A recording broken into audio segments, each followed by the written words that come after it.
저는 오늘 시온을 기억하며 울었도다 라는 제목으로 말씀을 전하도록 하겠습니다.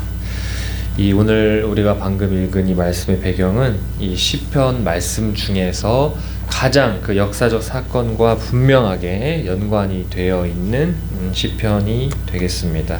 이 시편은 주전 6세기에 있었던 유다의 바벨론 포로 사건과 연관이 되어 있습니다. 이 시편에는 이 포로기에 포로 공동체가 겪은 이 절망감들이 이 대적들에 의한 또 적개심과 더불어서 이렇게 생생하게 표현이 되고 있습니다. 이 시편은 또한 1940년에서 80년대에 활동하던 디스코 그룹 보니엠이라는 이 유명한 그 그룹이 1979년에 By the River of Babylon이라는 노래를 발표를 하고 세계적으로 굉장한 인기를 끌었는데요. 이 보니엠의 노래가 이런 슬픈 역사적 사건을 이 리듬과 멜로디가 아주 조화를 이루는 카리브해 스타일의 레게 음악으로 표현을 하면서 또 많은 그리스도인이 아닌 사람들에게도 참 많은 사랑을 받았던 또 곡이기도 합니다.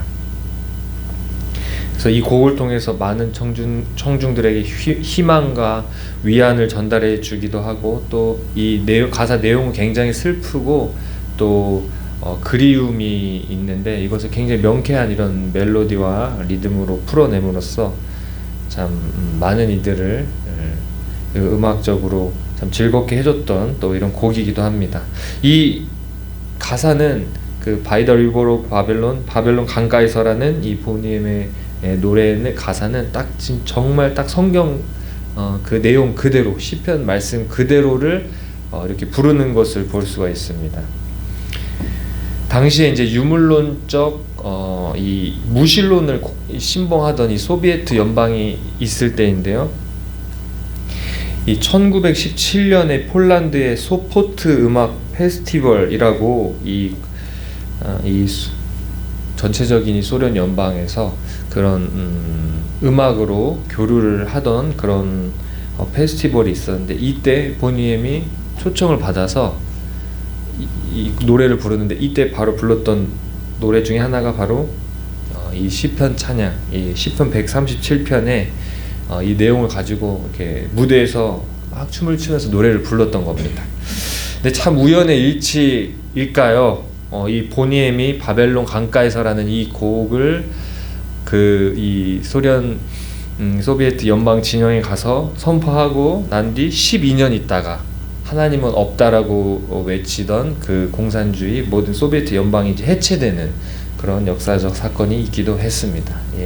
그래서 오늘 이 시편 137편에 대한 이런 또 흥미로운 이런 일들에 대해서 한번 나눠 보았고요. 오늘 또 본문을 한번 세 가지로 한번 살펴보도록 하겠습니다. 첫째로는 오늘 이 말씀에서 이 포로 공동체는 눈물을 흘리고 있다라는 것입니다. 1절 말씀에 바벨론의 여러 강가에서 눈물을 흘리고 있다라고 이렇게 나와 있습니다. 이렇게 고백을 하고 있는데 우리 시편 이 137편에 나오는 이 포로 공동체는 왜 강가에 나와서 이렇게 눈물을 흘리고 있을까 할 때에 우리가 또 신약에서도 살펴보면 사도행전 16장 13절에 사도 바울이 안식일을 만났는데 그 예배할 처소를 얻지 못해서 강가로 가서 이렇게 기도하는 그런 장면이 나옵니다.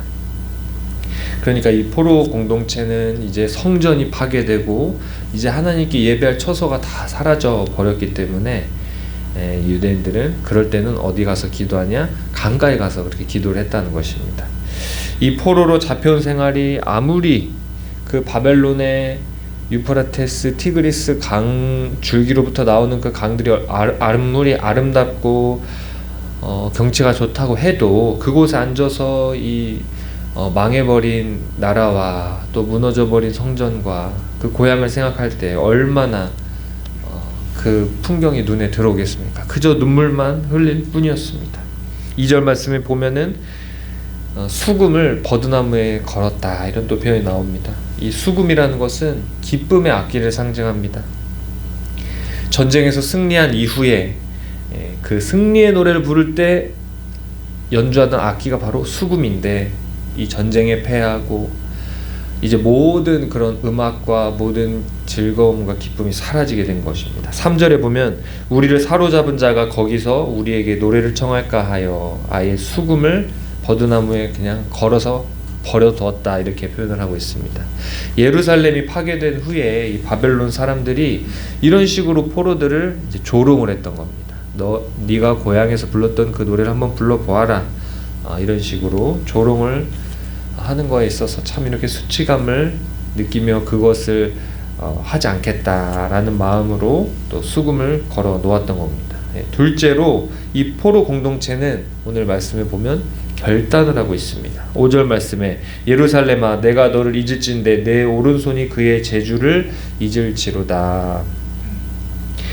그러니까 이 말씀은 수금 타는 그 방법에 대해서 이야기하고 있습니다. 이 시편 기자는 예루살렘을 노래할 수 없다면, 하나님께 그 예배로 올려드리는 그 찬양을 할 수 없다면 차라리 내가 그 악기를 타는 그 재주를 다 잊어버리겠다라고 지금 결심을 하고 있는 겁니다. 그러니까 이방 땅에서 여호와의 노래를 부르지 않겠다, 성전에서 드리던 그 찬양을 하지 않겠다라는 것입니다. 스스로가 예루살렘을 기억하지 않고 또 자신이 즐거워하는 것보다 더 즐거워하지 않으면 또 재미있는 표현이 입천장이 붙어버릴 것이라고 말하면서 차라리 내가 벙어리가 되겠다, 또 이런 결단을 하고 있습니다. 그러니까 우리나라도 참 비슷한 이런 사례가 있죠. 우리 일본 제국주의에 맞서서 독립운동을 하던 우리 독립의 투사들은 그 구국 투쟁을 할 때 어떻게 했습니까? 손가락을 끊고, 그리고 그 손가락에서 나오는 피로 태극기에다가 대한 독립을 쓰고, 그런 식으로 이제 구국의 의지를 다졌던 겁니다. 그래서 이러한 결의를 마치 이스라엘의 그 유다 포로 공동체가 그런 결단을 지금 보여주고 있습니다. 셋째로 이 포로 공동체는 하나님께 호소하고 있습니다.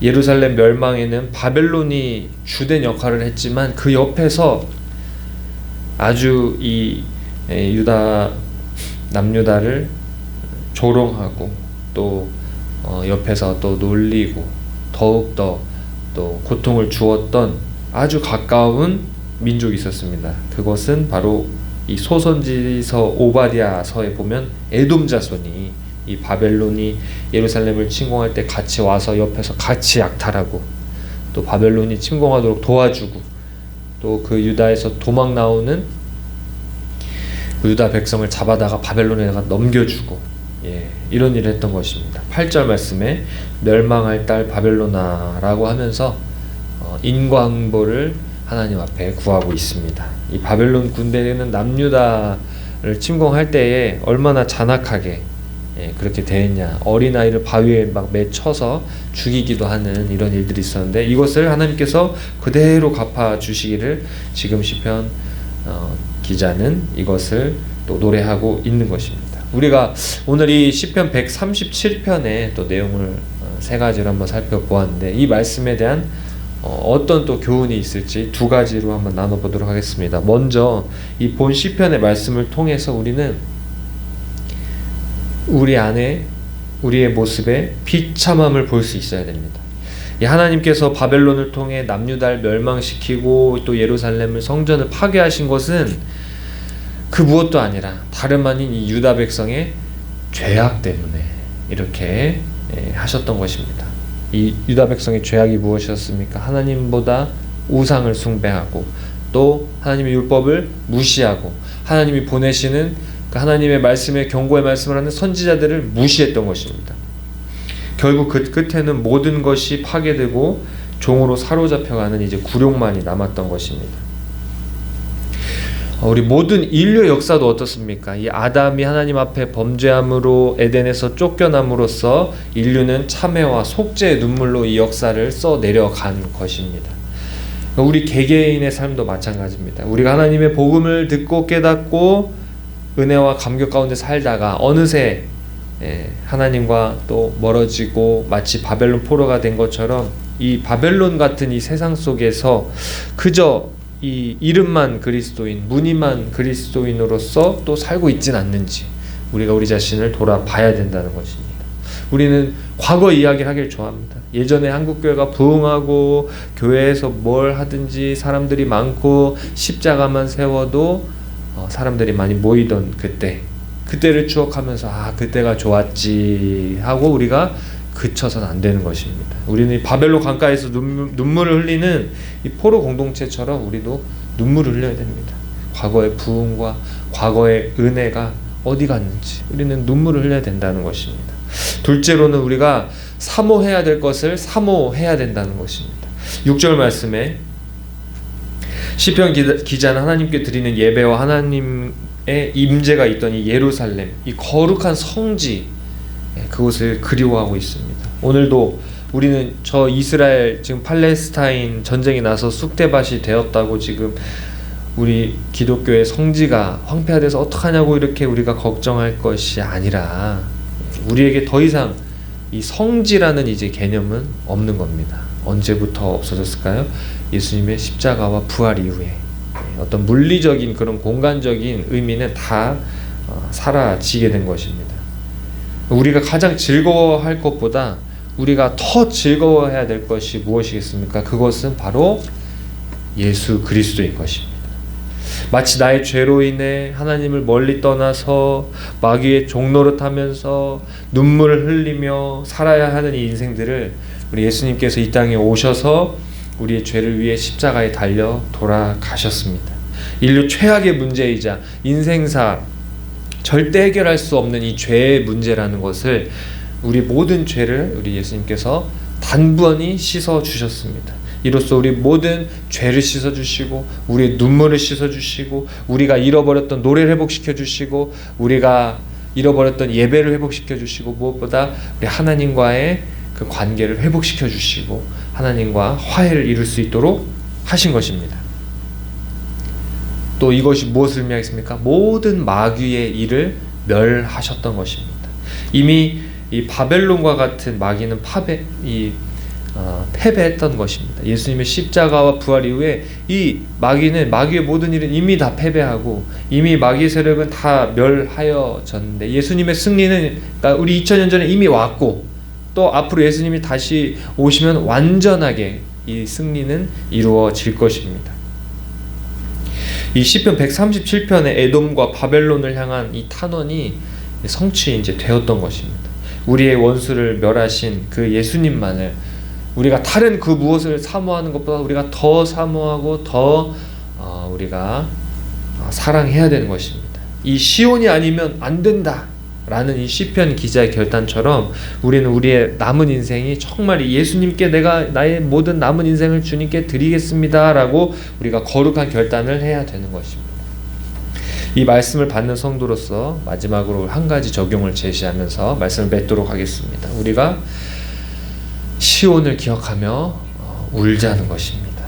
우리가 개인적으로는 하나님의 은혜를 우리 하나님께 그 받았던 은혜를 거기서부터 떨어지진 않았는지 그 첫사랑에서 멀어지진 않았는지 나의 신앙과 하나님을 향한 헌신이 과거에 비해서 내가 또 떨어지진 않았는지 내가 주님과 친밀하게 교제하는 것보다 나의 일을 보고 또 세상 일을 보면서 바쁘다고 분주하다고 주님과 교제하는 일을 또 밀어놓지는 않았는지 우리가 그렇게 올 한 해를 한번 돌아보면서 우리가 이 새벽에 울어야 되는 것입니다.